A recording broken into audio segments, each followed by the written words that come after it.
we built programs in the tea sector and also the cocoa supply sector that have gone on to truly improve the environmental conditions, the social conditions, the economic conditions in each of these sectors in very rigorously measured ways. Dr. Barrett Brown is a beloved friend and colleague, somebody who's been working in these areas for some time. He did research around adult development and sustainability leadership. And out of that work, it's been translated into multiple languages. It's used at a global scale. And Barrett is a global expert on supporting leadership development for navigating complex challenges. And he lives in Hawaii with his wife and daughter. So welcome, Barrett. And thank you so much for joining us. It is a delight to be here. And first of all, let me just offer up some deep appreciation to all of you from around the world that are taking the time to invest in yourself in service of helping to bring about a future that we all want.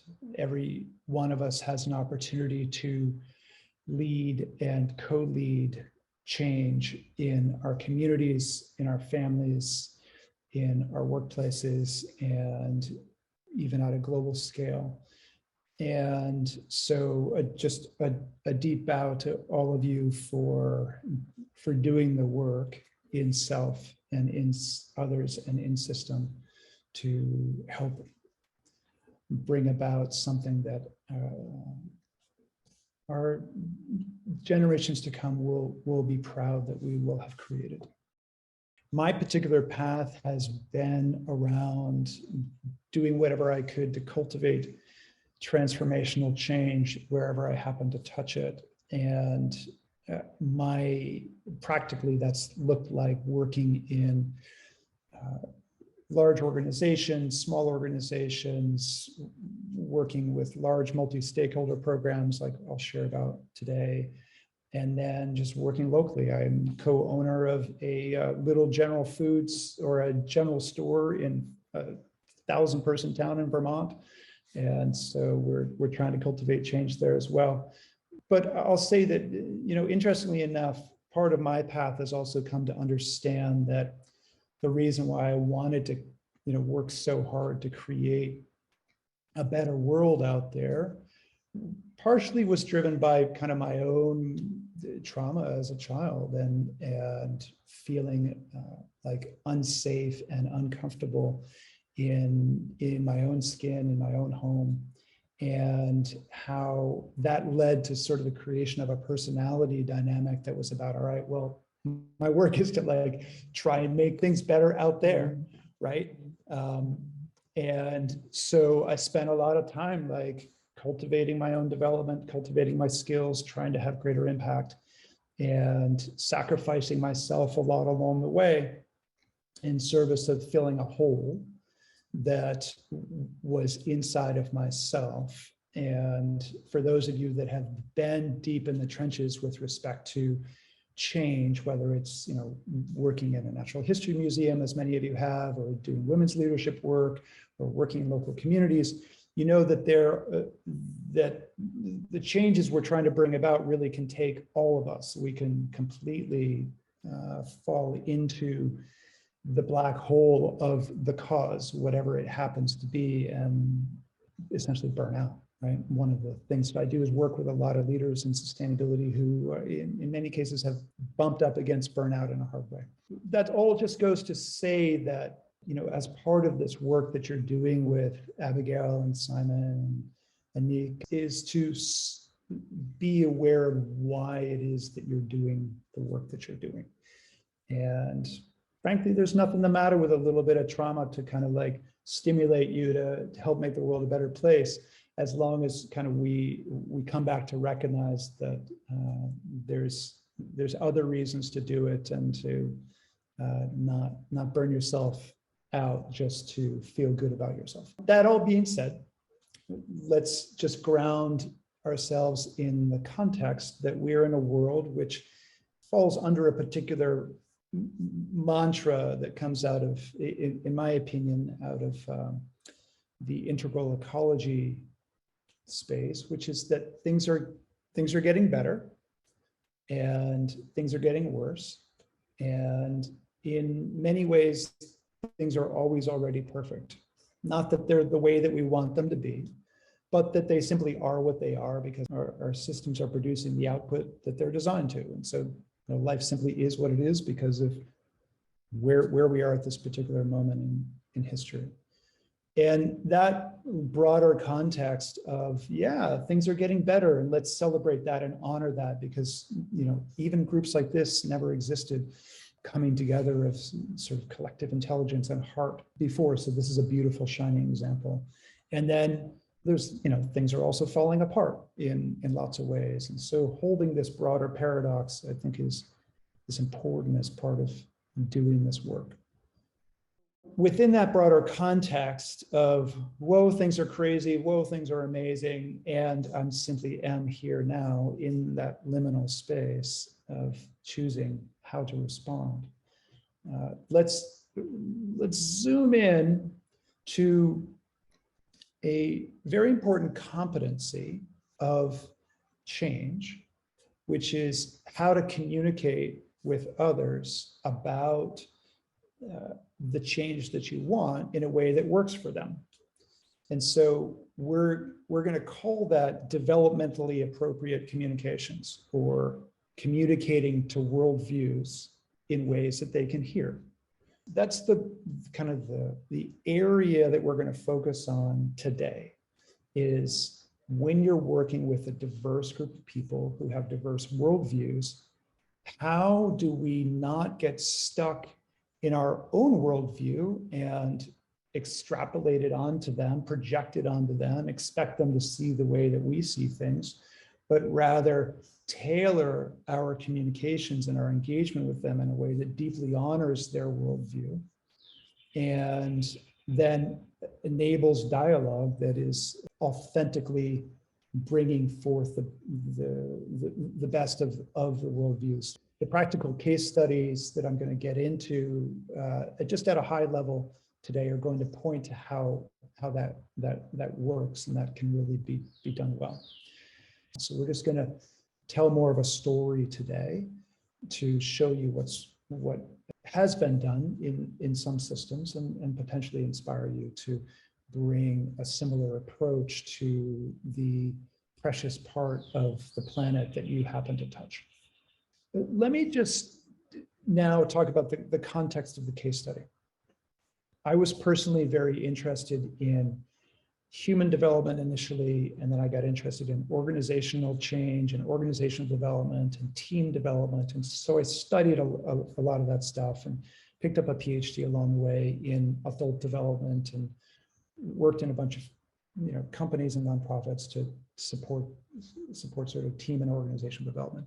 And at one point, I got tired of working at that scale, and I wanted to go and look at, well, what does large scale change look like, right? What is transformational change at a real meta perspective? I kind of put a feeler out there to the universe that hey, I want to get out of the organizational consulting that I'm doing, and I just want to do something at a greater scale. And a person in my network, Peter Mary, some of you know him, sent me an invite to apply for a position in the Netherlands that was working with a startup foundation that was focused on supply chain sustainability in agri-commodities. So very practically, it was focused on making the production of things like tea and coffee and chocolate and soy more sustainable socially and environmentally, right? So that's what this foundation was specifically focused on. And so I applied for the position, got it. I took a 40% pay cut, moved my family to the Netherlands, and dove into this sort of adventure of trying to learn about and support large-scale transformational change. And so let me just now talk about some of that work here. The organization is called the Sustainable Trade Initiative. If you know Dutch, it's Initiative Duurzaam Handel, IDH. And so what this organization does is it focuses on these key sectors and brings together the people that have authority, power, and influence in those sectors across the entire supply chain and helps them to coordinate moving the entire sector towards sustainable goals. Very practically, that looks like working with everyone from the smallholder farmers in that sector, like in the tea sector, the tea pluckers, or the cocoa farmers in West Africa, all the way through to the corporations that are buying the tea, like Unilever, or buying the chocolate, like Nestle, to the governments that are involved. So we worked with the Kenyan government for tea and the Indian government for tea, and we worked with the Cameroonian and the governments in Ivory Coast for chocolate. And then it also includes the governments in the north that are wanting to support sustainable development, like the Dutch and the British. And it includes the academics that are, trying to really make sense out of what does supply chain sustainability mean.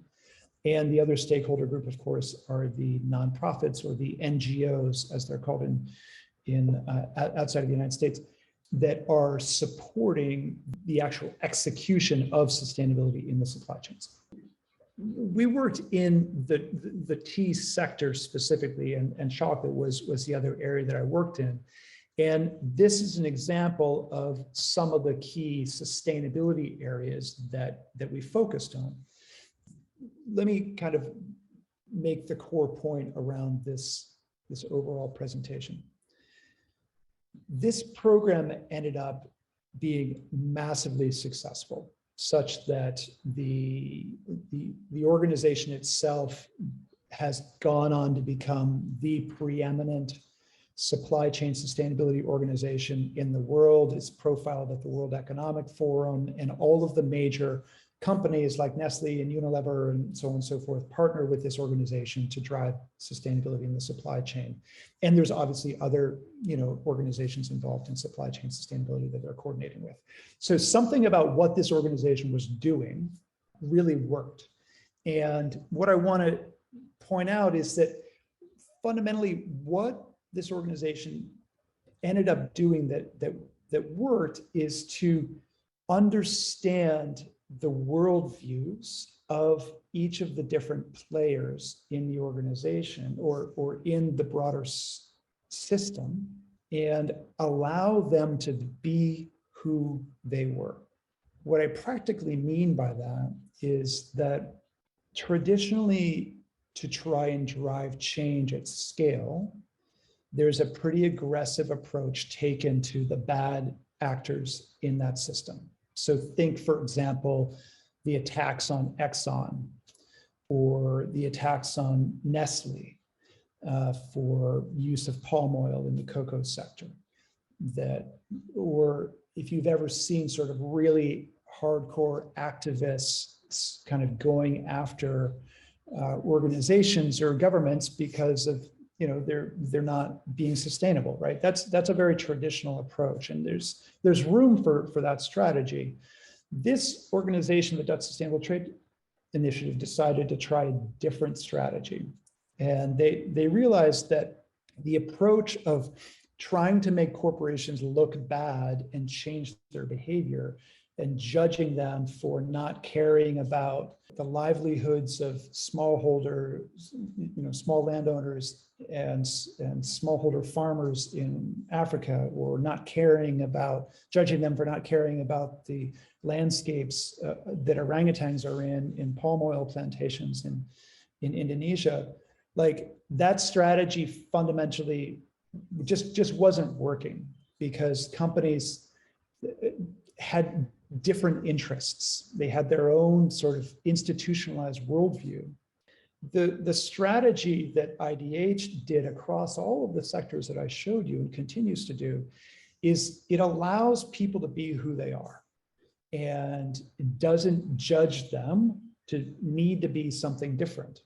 And so, for example, when Unilever wanted to get engaged in transforming the tea supply chain, and very practically what they wanted to do was the project that I worked on with them was they wanted to make Lipton tea, which many of you have probably seen, sustainably certified by Rainforest Alliance. And so Rainforest Alliance is that little certification symbol. It's got the little frog on it. And it's a broadly used global certification standard. What that practically meant was getting 250,000 Kenyan tea pluckers, so mostly women, working at very subsistence wages in the fields, every day plucking tea that would eventually be sold into the global market. And so working with these 250,000 women essentially to change the way that they engaged in growing and harvesting tea. That was a significant challenge, and there's a whole case study that will give you more details about it. Essentially, what we did was build programs that said, okay, Unilever, you can be here for your reasons. Your reasons are that you want first mover advantage. You want reputational and brand enhancement. You want the ability to have access to sustainable supply, which then secures your supply chain.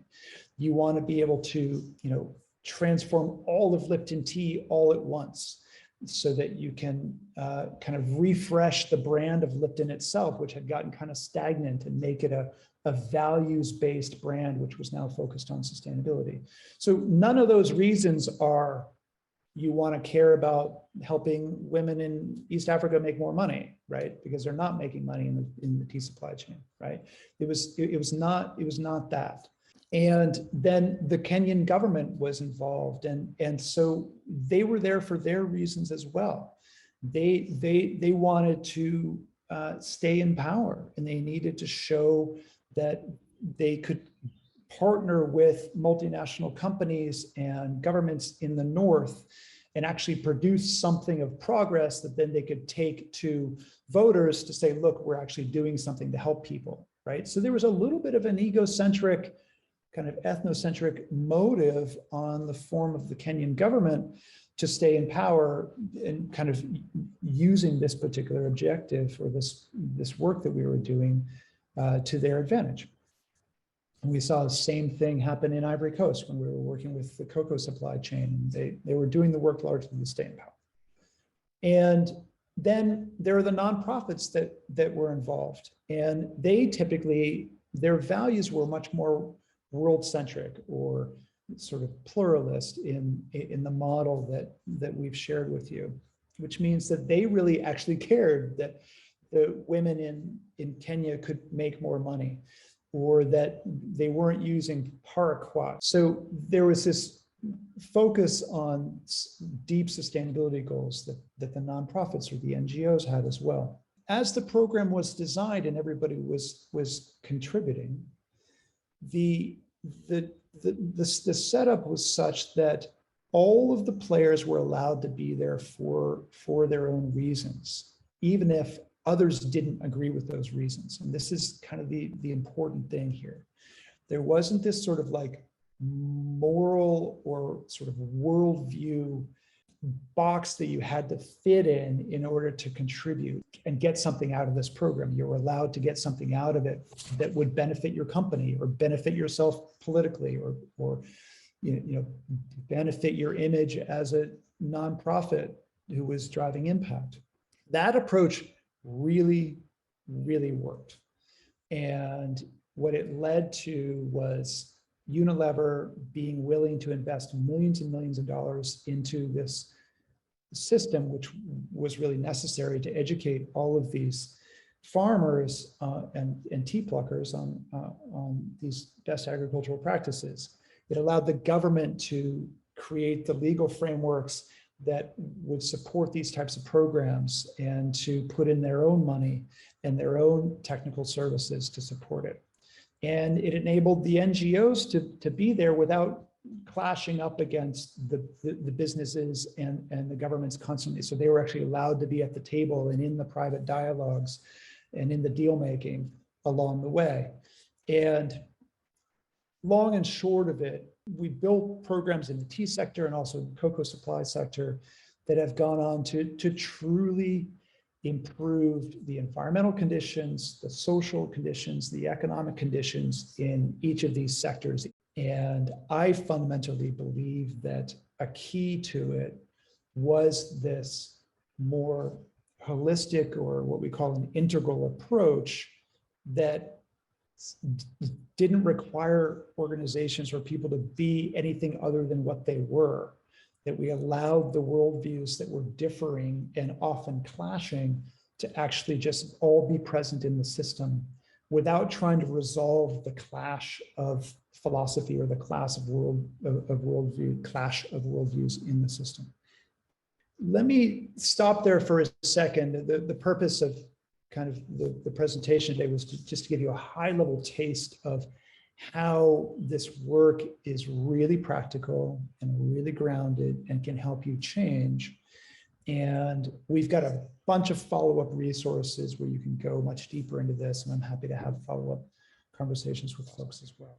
I just want to so totally thank you before Anik formally closes us, Barrett, for being here, for the amazing work that you've done all across the world, for the many hearts that you've touched, as well as systems that are changing and shifting all around as a root of this powerful sets of initiatives and a reflection of the beauty of your own person. So thank you so much for being here tonight, or tonight, morning your time.